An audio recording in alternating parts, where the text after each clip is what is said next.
High school bully apologizes, you'd be relieved, right? I just can't let go.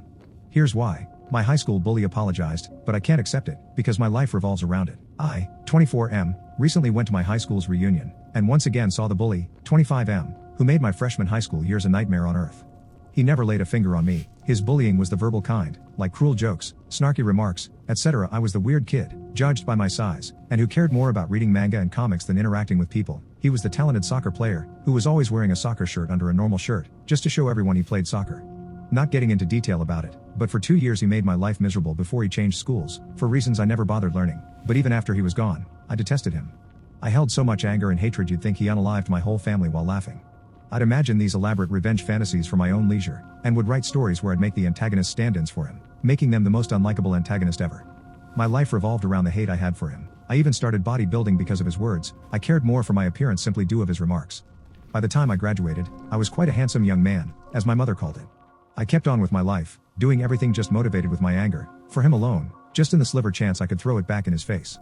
I in fact became the manager of a very profitable store, my own house, my own car, and an amazing girlfriend who I love.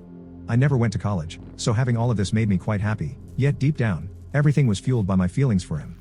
Fast forward to last week, I got invited by my friend to go to our high school's reunion party. I decided, sure, why not, with the hopes I'd see my old bully and throw all of my accomplishments to his face.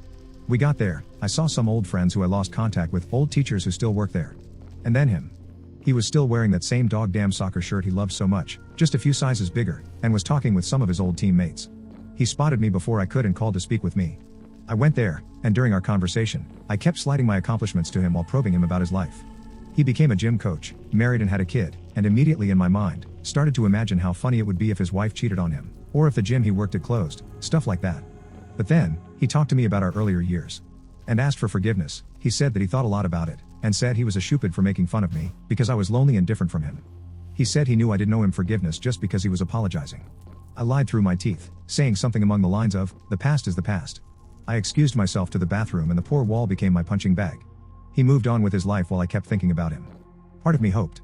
Begged for him to have stayed the same way I remembered him for, just so I could have my sweet, sweet revenge. But in the end I was the jerk. I created my whole life, everything I had, just so one day I could own a guy who probably hasn't thought of me for years. I'm a poop hole but I don't care, I hate him. I detest him with everything I have, and can't not hold those feelings for him, because it's this feeling that got me this far.